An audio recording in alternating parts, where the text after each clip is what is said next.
Hello, everybody. This is Gary. Today is September 29th, 2021. It's 4:01 p.m. Eastern Standard Time in the United States and Rochester, New York. And this is my coping with schizophrenia vlog entry for today. And today I want to talk about people who are mentally ill that you live with, like relatives or friends who are violent or dangerously suicidal or using drugs and alcohol and are a danger to you while you're living with them.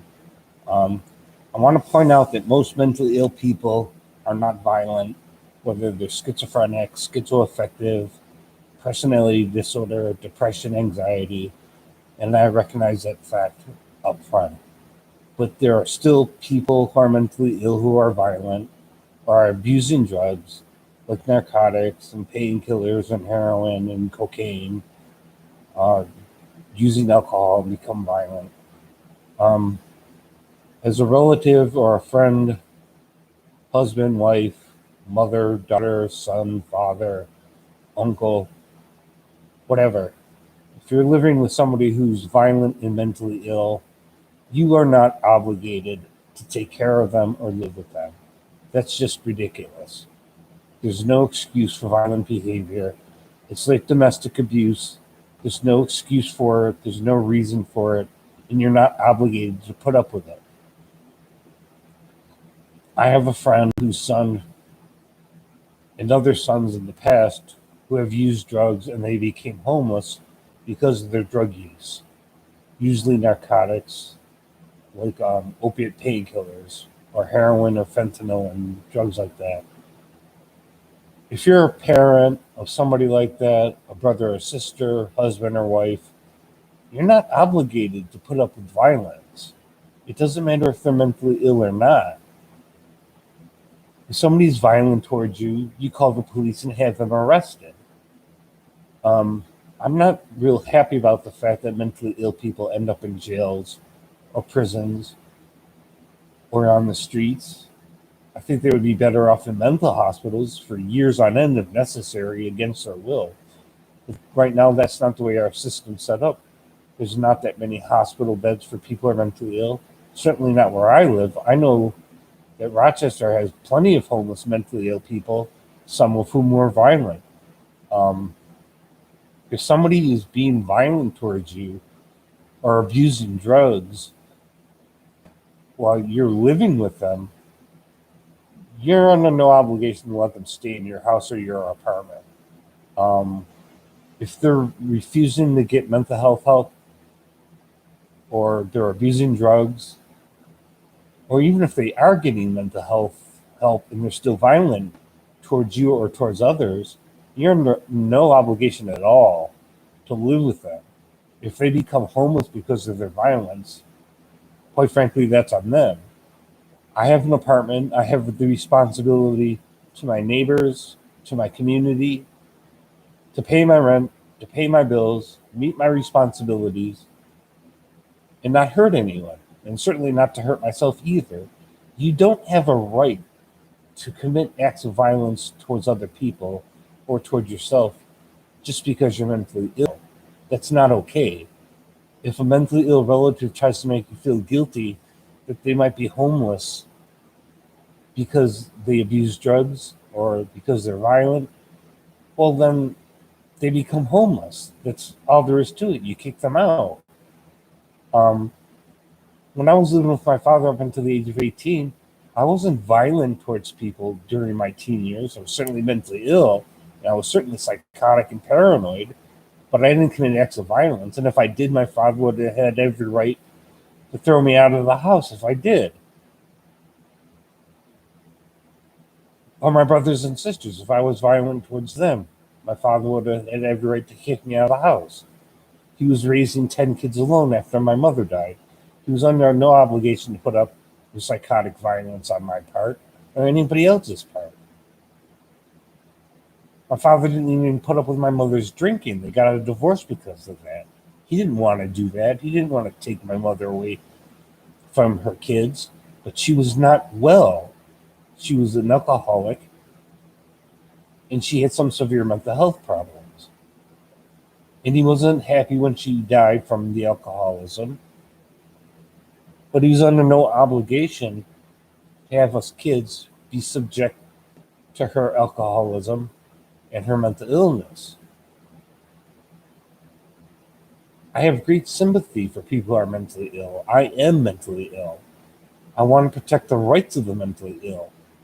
But that doesn't mean that you excuse violence, you excuse abusive behavior.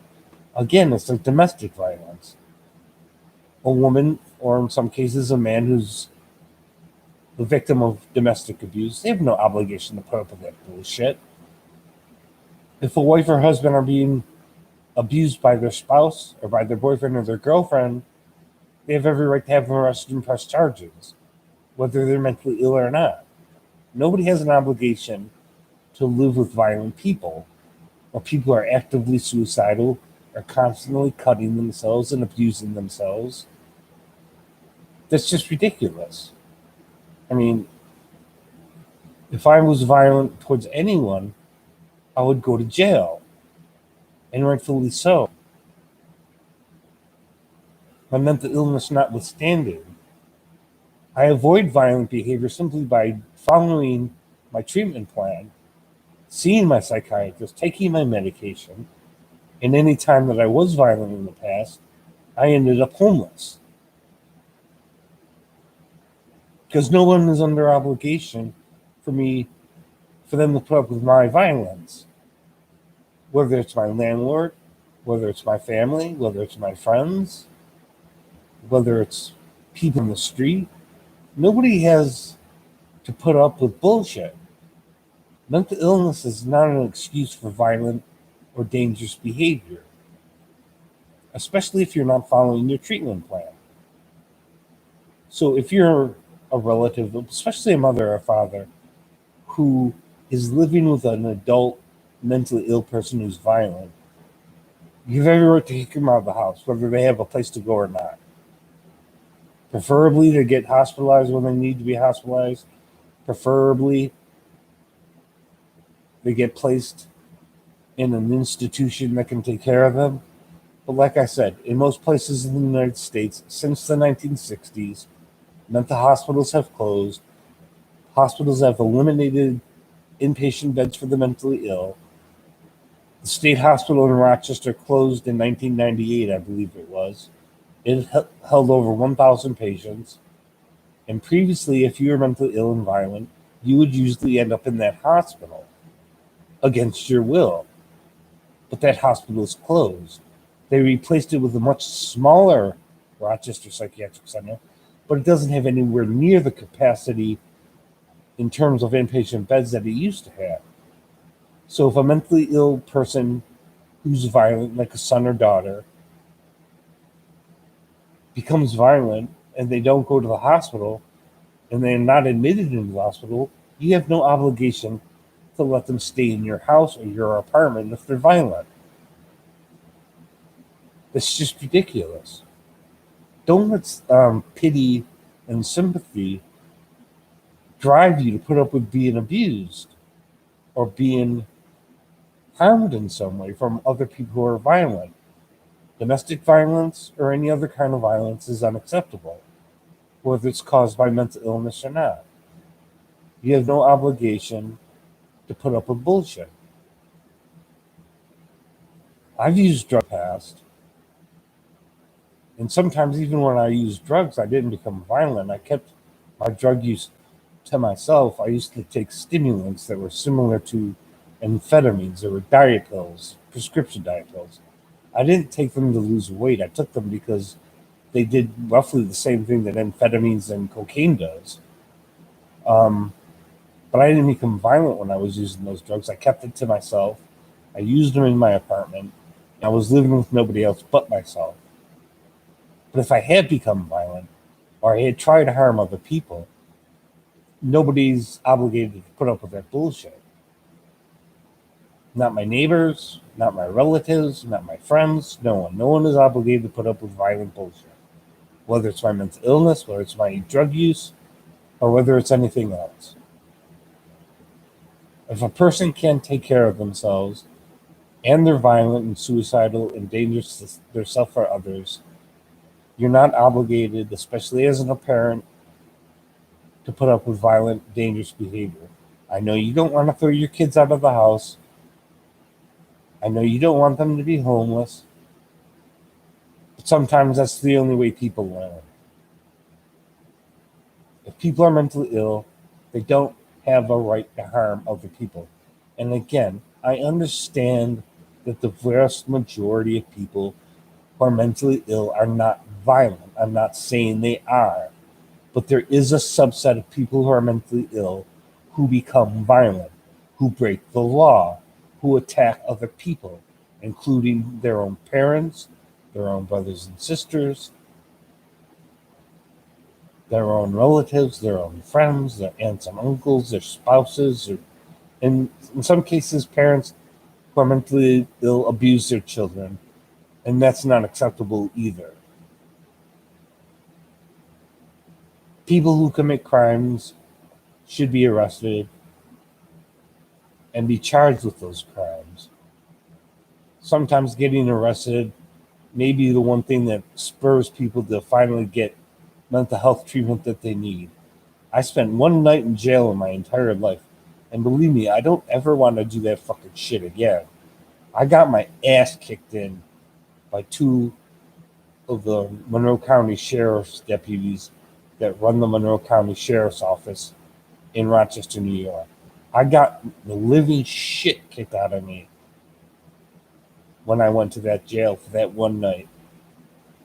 And I deserved it because I was in jail and I was violent in jail towards other people. Believe me, I never did that shit again. And I stuck to my treatment plan after that. So if you're living with somebody who's violent and mentally ill, you're not obligated to let them live with you. It's as simple as that. That's true for domestic abuse. That's true for any kind of violence, any kind of suicidal behavior, any kind of self-harm. If somebody becomes homeless because of their drug use or their violence, that's on them. You're under no obligation to put up with it. Comment, like, share, subscribe, press the notification bell. And if you want me to do a video on a specific subject, let me know in the comment section.